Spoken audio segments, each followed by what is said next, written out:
Hello and Happy New Year, everybody. I stand here in the wake of our Monday, January 7th, 2013 show, our first Monday program of the new year, and already all kinds of hotbeds of controversy, but we're not even to the fiscal stuff yet.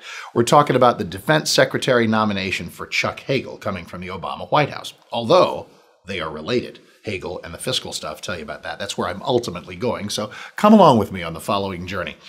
Why shouldn't I, as a Republican, be thrilled that the Obama White House is reaching out across the aisle to my side to get a Republican like Chuck Hagel to be Defense Secretary? Well, it's because he's a lousy choice. I don't look at the R or the D by somebody's name. I look at whether he is a good choice. And Chuck Hagel, I'm sorry, seems harsher on Israel than he is on Iran. And that's an enormous problem. I'm not going to suggest that from that quote that he had recently about the Jewish lobby, that necessarily places him in the dangerous suburbs of anti-Semitism, but that's just a language you don't want your defense secretary to be speaking about our most valuable ally. In fact, I would suggest our only ally in the Middle East. And I do want a defense secretary who seems to be in a little bit more of a mood to get tough with Iran than Senator Hagel has been through the years. His is, and listen, I don't want to beat on the guy, but for example, I like to think of myself as a somewhat accomplished person, but if I am named to be the director of the Dallas Symphony, there are going to be people who go, why? And that's essentially my point about Hagel at the Department of Defense. Why? There's nothing remarkable in his career path. There's nothing remarkable about him legislatively. There's nothing remarkable about him in terms of writing. There's nothing remarkable about him in terms of pronouncements he's made on foreign policy, or much else for that matter. What is it that's driving Chuck Hagel for Secretary of Defense? I mean, and just to make a bipartisan point here, which I guess I rarely do, I know it's a Democrat White House. I know I'm not going to get a hardcore conservative for Secretary of Defense until we have a Republican president, and I'm working on that.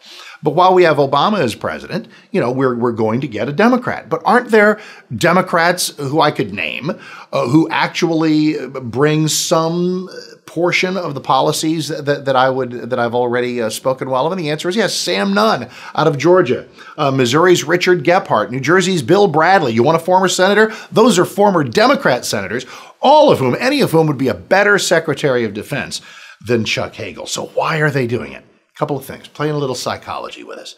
This is the Obama White House's way to do two things. During the nomination fight, Republicans are going to oppose it so the White House can say, look at those mean Republicans. They oppose me even when I'm reaching out to one of their own. Look at those sorry SOBs. And if the Hagel nomination is successful and he is the Secretary of Defense, that is just cover. It's Teflon they can use moving forward to say, look how bipartisan we are. Look how much outreach we do. We got a Republican Secretary of Defense. Ha! And the reason that's valuable for them as Teflon is because, we're looking at some months and years where the observation is going to be made about the Obama White House that they are fiercely partisan, wildly ideological, and not really interested in other people's points of view. Well, the reason President Obama is interested in a Chuck Hagel point of view is because Chuck Hagel is as dismissive about Israel and as soft on Iran as he is.